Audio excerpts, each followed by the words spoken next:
শেখ হাসিনা এখনো দেশে আসেনি, কেবলমাত্র তারা আসার প্ল্যান করছে।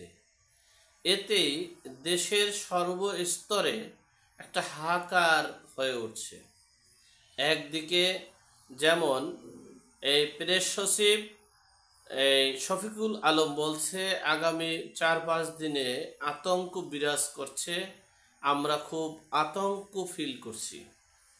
অপরদিকে ডক্টর মোহাম্মদ ইউনূস বলতেছে যে গভীর সংস্কার না করলে সেই পতিত সরকার চলে আসবে।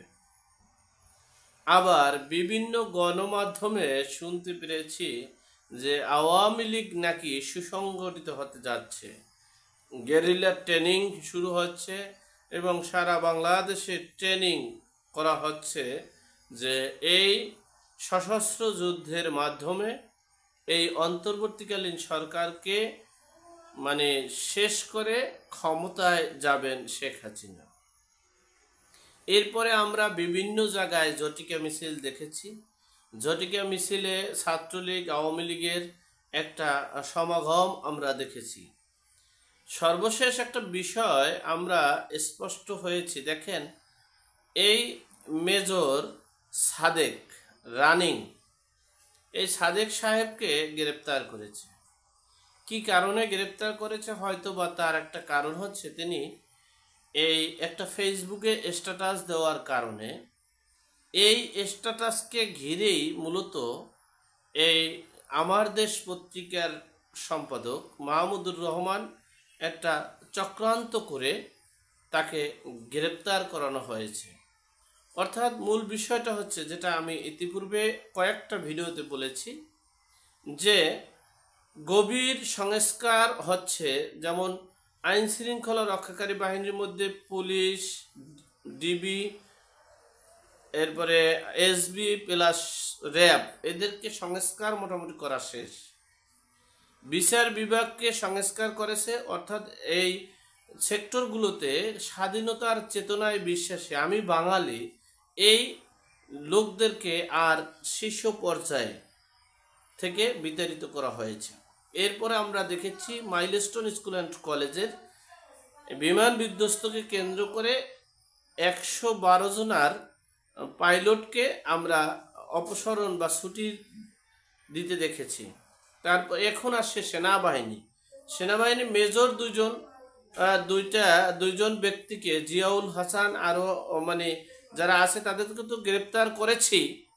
এখন এই সেনাবাহিনীর ভিতরে আমি বাঙালি আমরা বাঙালি এসব কে আছে সেই তদন্ত করে তাদেরকে অপসারণ করা, চিরদিনের জন্য বিদায় করে দেওয়া। অর্থাৎ আইন শৃঙ্খলা রক্ষাকারী বাহিনীর ভিতরে কোনো স্বাধীনতার পক্ষ শক্তি থাকতে পারবে না, সেই মেটিকুলাস ডিজাইন বাস্তবায়ন করার জন্যই গভীর সংস্কারের পদক্ষেপ নিয়েছে ডক্টর মোহাম্মদ ইউনূস। অপরদিকে আমরা বিশ্বাস করি আর নাই করি, একটা বৃহৎ সমর্থন আওয়ামী লীগের শেখ হাসিনার এই বাংলাদেশে এখনো আছে। আর সেই সমর্থনকারীরা চাচ্ছে মৌলিক অধিকার। তারা চাচ্ছে আমি বাঙালি আমরা বাঙালি এই স্বাধীনতার চেতনা ধারণ করতে। আর সেখানে যদি কোনো বাধা এবং বিঘ্ন আসে, সেটার প্রতিবাদ হবে, প্রতিশোধ হবে, এবং সেজন্য তারা মরণকে আলিঙ্গন করে, অর্থাৎ বাঁচার চিন্তা না করে তারা তাদের দেশ স্বাধীনতা সার্বভৌমত্ব রক্ষার জন্য ঐক্যবদ্ধ হতে যাচ্ছে। যাই হোক, সর্বোপরি একটা বিষয় আপনাদের দেখি, জুলাই যোদ্ধা যোদ্ধারা যে মঞ্চ করে গত 2 দিন যাবৎ দেশের সর্বসাধারণ জনগণের উপরে যে অমানবিক যে নির্যাতন করেছে, এবং যেখানে একজন রুগী আইসিইউতে আছে, দেখতে যাইতে পারছে না, রুগীকে হাসপাতালে নিয়ে যাচ্ছে না, অ্যাম্বুলেন্স চড়তে পারছে না, সেখানে আবার দেখলাম আজকে আবার নতুন যোদ্ধারা গিয়ে সেই আগের যোদ্ধাদেরকে ধাওয়া পাল্টা দিয়ে সকল মঞ্চ সব কিছু ভেঙে চুরমার করেছে। অর্থাৎ কোন যোদ্ধা আসলো দেশে? এ দেশ একজন হলো বীর যোদ্ধা আর একজন হলো বীর সৈনিক যোদ্ধা। কোন কোন যোদ্ধা যে কি করবে সেটাই আমরা বুঝতে পারছি না। তবে একথা বাস্তব সত্য যে এই যোদ্ধাদেরকে দিয়ে অনেক কিছু করতে চায়।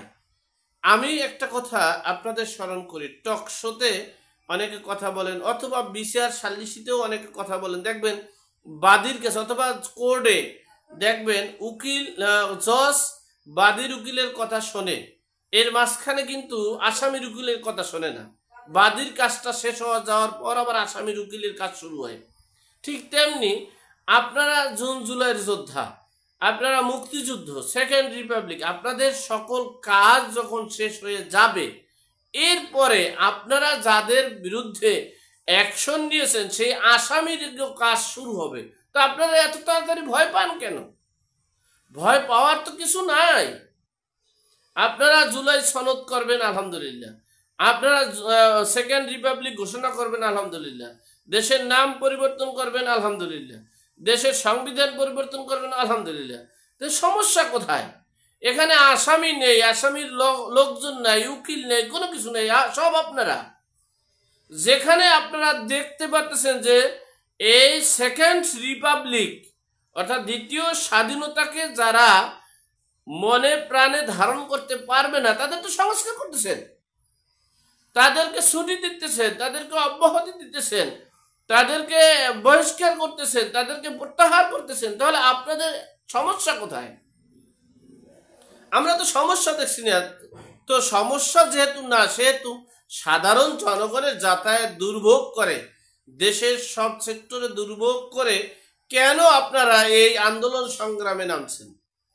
যেখানে সবাই আপনারা, সবাই আমরা জুলাই যোদ্ধারা, সবাই আমরা সনদের মানে পক্ষের লোক, সবাই আমরা ঘোষণাপত্রের লোক, আমরা সেকেন্ড রিপাবলিকের লোক। তাহলে আমরা আন্দোলন সংগ্রাম করছি কাদের সাথে? এই যে মঞ্চ তৈরি করলাম, এই যে রাস্তাঘাট অবরোধ করলাম, এই যে মানে দেশের জনগণের এবং রুগীকে মানে দুর্ভোগে ঘটাইলাম, যানবাহন চলাচল কর্মস্থলে দুর্যোগ সৃষ্টি করলাম, দুর্ভোগ করলাম, কারণ কি? এখানে সবাই তো আমরা সেকেন্ড রিপাবলিক, দ্বিতীয় স্বাধীন বাংলাদেশের জনগণ। 1971-এর জনগণ তো নেই। যদি থাকে এবং তাদের যদি অধিকার থাকতো, তারা যদি মানুষ হিসেবে মৌলিক চাহিদা পূরণ করতে পারতো, বাক স্বাধীনতা থাকতো, তাহলে তো দুইটা পক্ষ থাকতো। একটা হলো স্বাধীনতা 1971 আর একটা হলো 2024। সেটা মুখোমুখি সংঘর্ষ হতো, সেটা তো নেই। শেখ হাসিনা নেই, 1971 নেই, 1971 সালে মুক্তিযোদ্ধা নেই, মুক্তিযোদ্ধার চেতনার কোনো ধারণকারী কোনো সেক্টরে কোনো লোক নেই। তাহলে আমরা কেন শাহবাগ অবরোধ করতে গেছি? এটা কিন্তু একটা বড় প্রশ্ন এবং এই প্রশ্নটা থেকেই যাবে। মানুষ সব কিছু এখন বুঝতে পারে, জরিপ করতে পারে, সব কিছু এখন ডিজিটালাইজড যুগ। সুতরাং এখানে আর ভাওতাবাজি করার সুযোগ নেই। যাই হোক, সর্বোপরি যে বিষয়টা আসছে, আমার মনে হচ্ছে যে বিষয়টা আমরা বলতে চাচ্ছি, এই আওয়ামী লীগ, সর্বোপরি কথা হচ্ছে আওয়ামী লীগ সুসংগঠিত হচ্ছে এবং শেখ হাসিনার নেতৃত্বে একটা প্রবাসী সরকার গঠন করার জন্য প্রস্তুতি নিচ্ছে। এখন কোন পথে হাঁটবে সে বিষয়টা চূড়ান্ত হয়ে আসছে। সময়ের ব্যবধানে সব কিছু ফুটে উঠবে। তবে আমরা যেটা মনে করছি, শেখ হাসিনা এই দেশের 1971-এর চেতনাধারী লোকজনের, জনগণের পক্ষে তিনি আন্দোলন সংগ্রাম করে এই 71-কে পুনর্জীবিত করার চেষ্টা চালাচ্ছে এবং সেই 71 সালে যে প্রবাসী সরকার গঠন করেছিল ঠিক সেই পথেই শেখ হাসিনা আওয়ামী লীগ হাঁটছে। এখন এ পর্যন্ত ভালো থাকবেন, সুস্থ থাকবেন, নিরাপদে থাকবেন। দেখা হবে আগামী পর্বে।